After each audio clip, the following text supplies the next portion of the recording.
ꯂꯩꯈꯤꯗ꯭ꯔꯕ ꯍꯣꯟꯅꯤꯡꯅꯕ ꯊꯧꯗꯣꯛꯇꯨꯗ ꯂꯩꯈꯤꯗ꯭ꯔꯕ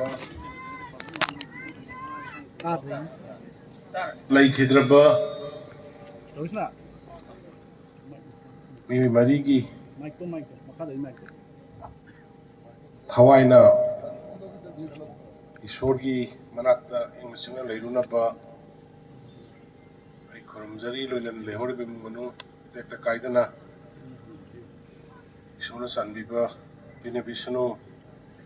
아이나 수코름자리 그리고 아이가 라미나자리바 Honorable Minister MLA Singh Kendra Sigi MLA Prem Chandra Dugagi Yamba Hanagi MLA Yamba Bira Aduga Civil Society Organization Gi Mayam Punamak Aduga Tatare Nipanchi Lefam Savam Tumam Savam Khaangba Lebaki Damukta Sorokta Khaangba Engkarbaing Sida Yarak Piribi Himaibel Celsius Singh Aduga Kendra Sigi Aduga Lekai Sigi Lakpiriba Volunteer Mayam Punamak Mediagi Sinau Suyobiri Aikai Kumna Butchari Aduga Karsu Haningai Late Yana Nuaitaba Thogdongni Koi Hantak Manipurda Thoiba Thogdokse Aikoi Disumaina Kalamde Isam Samna Samajigi Nasigi Mirol Amaritungi Mirolgi Kitang Pananaba Kitang Kananaba Haidna Kalakanda Samaj the Nasi Mangariba, Drakna Mangariba Sumnagi Lak Samu Lave Pick Station the Mioi Lak Amaka Makai and a Drakna Lashuru Lakpa Mapandagi Misi Hana Labor Singodum later Madifaga, Mapandagi Sangaku Mayam, Putanga Sangaka and the Sagi Forest Karigi Mayam said, Oh, in a Kokoga, had the drug poppy Mayam said Karakba Masidagi Karak and never hide the like legally. I enjoy Hongkanga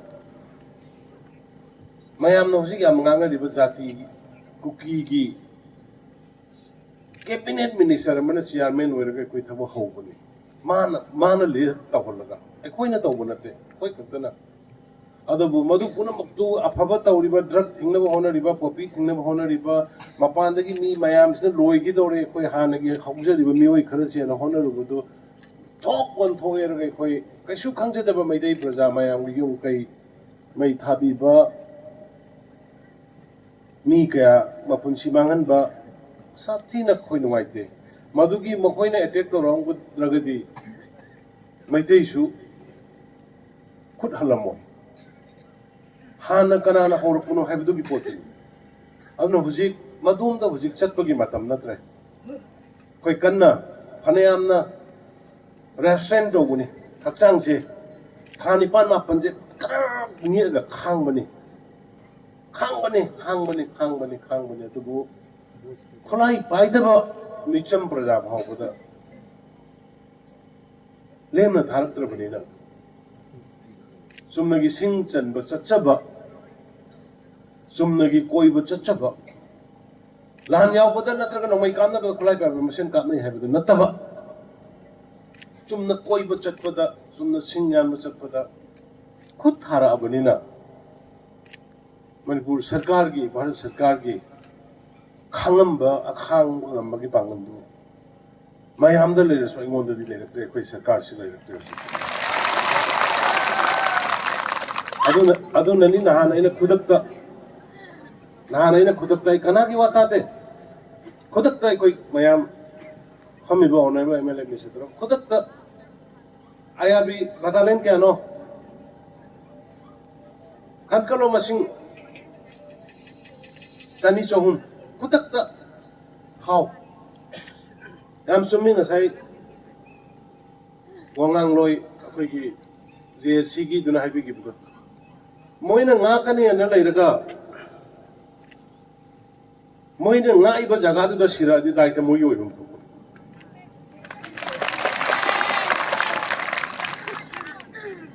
Masi ay ibaw na hirapan.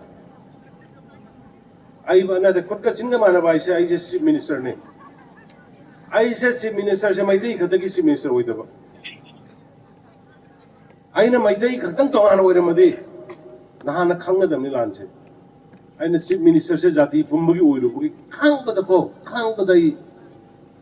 khang ba war mi mi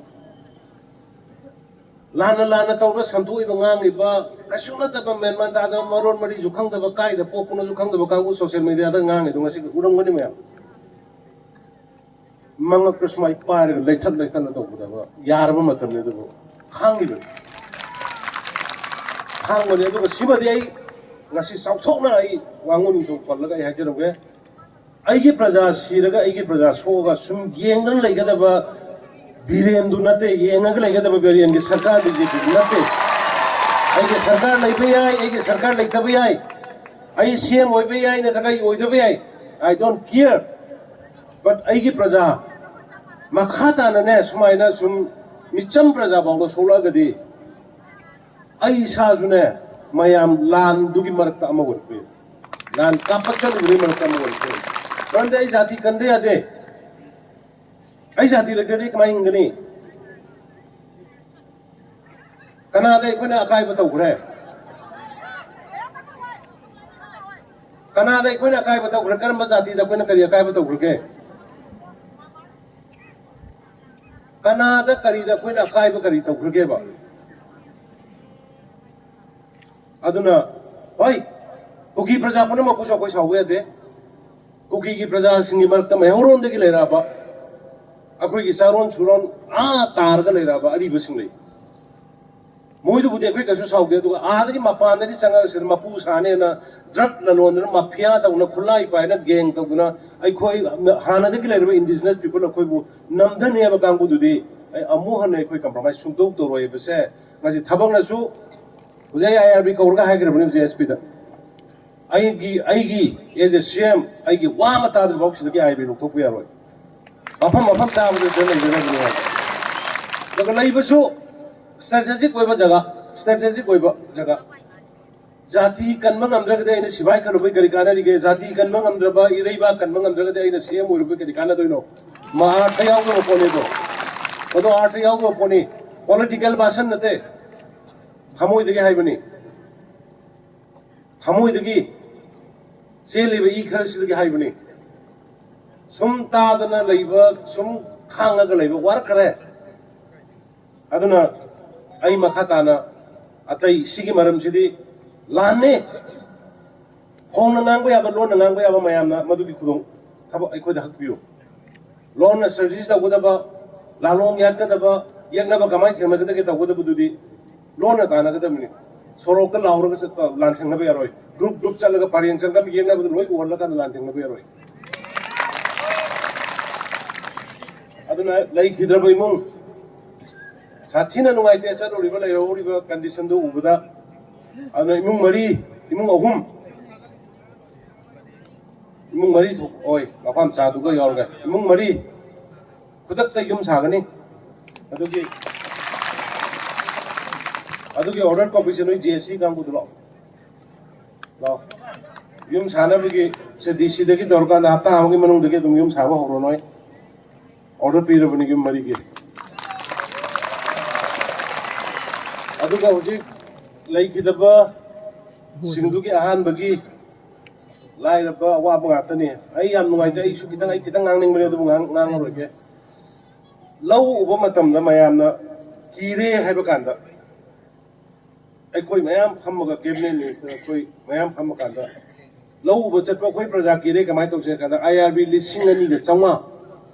ai gida leiba minister gida leiba MLA gida leiba mayam lokhoga ai noi chingong chalo